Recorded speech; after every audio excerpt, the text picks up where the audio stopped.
नमस्कार दोस्तों, स्वागत है आप सबका मॉडर्न उपचार के इस नए वीडियो में। इस वीडियो को अंत तक ज़रूर देखें। संकट चौथ गणेश चौथ 2021 में 31 जनवरी को मनाया जाएगा। यह व्रत माघ कृष्ण पक्ष चौथ को किया जाता है। इस दिन विद्या बुद्धि गणेश तथा चंद्रमा की पूजा करनी चाहिए। पार्वती जी ने पूछा कि हे वत्से, माघ मास में किस गणेश की पूजा करनी चाहिए। गणेश जी ने कहा कि हे माता, माघ मास में भारचंद नामक गणेश की पूजा करनी चाहिए।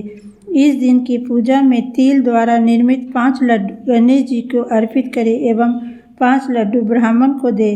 भोजन के रूप में स्वयं 10 लड्डू का ग्रहण करें। इस संबंध में मैं तुम्हें पुरानी कथा सुनाता हूँ। सतयुग में एक बहुत ही धार्मिक और सत्यवादी राजा हरिश्चंद्र हुए थे। उनके राज्य में अधर्म का नामो निशान तक न था। उनके राज्य में ऋषि शर्मा नामक एक तपस्वी ब्राह्मण निवास करते थे। उन्हें एक पुत्र हुआ। पुत्र उत्पादन के थोड़े दिन बाद ही वे दिव्यांग हो गए। उस ब्राह्मण की विधवा ब्राह्मणी भिक्षायुक्त द्वारा अपने पुत्र का पालन करने लगी।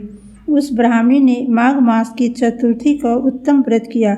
यह ब्राह्मणी गणेश जी के गोबर से प्रतिभा बनाकर नित्य पूजा करती थी।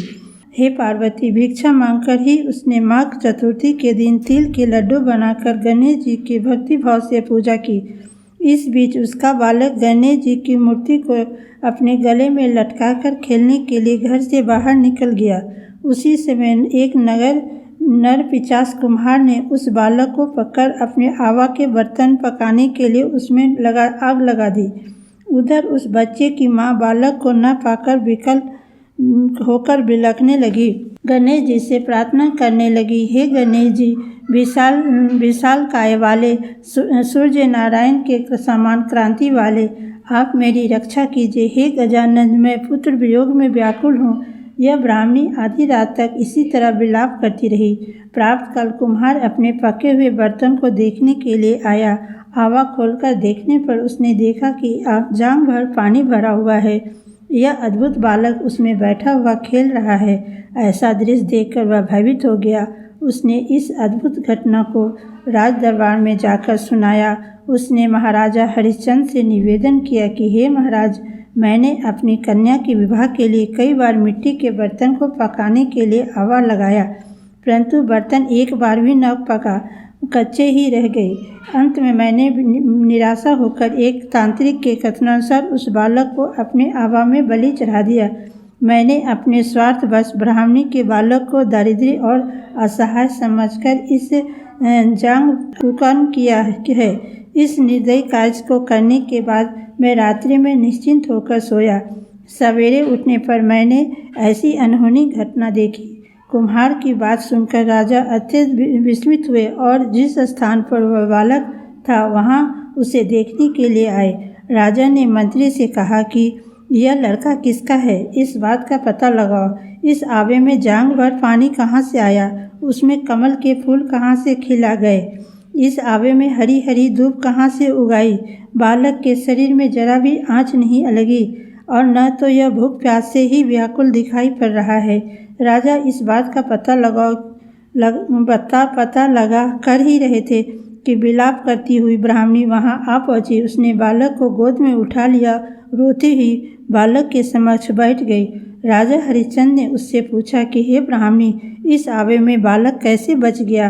क्या तू कोई जादू टोना जानती है अथवा तू कोई धर्मानुष्ठान किया है? ब्राह्मणी ने उत्तर दिया, हे महाराज, न तो मैं जादू टोना जानती हूँ, न तो कोई धर्मचरण ही किया है।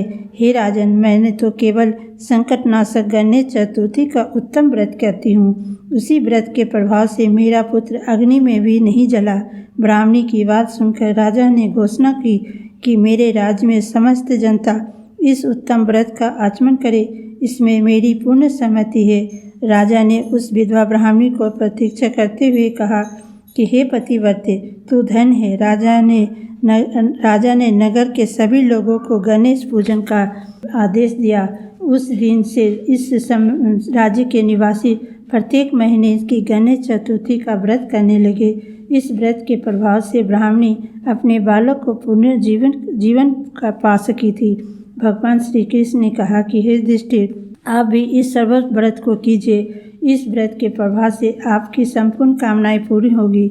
हे महाराज, जो व्यक्ति इस व्रत को करेगा उसे अवश्य सफलता प्राप्त होगी। भगवान श्री कृष्ण की बात सुनकर महाराज युधिष्ठिर ने अत्यंत प्रसन्न हुए और माँ कृष्ण गणेश चतुर्थी को उत्तम व्रत करने को राजसुख का उपयोग करने लगे।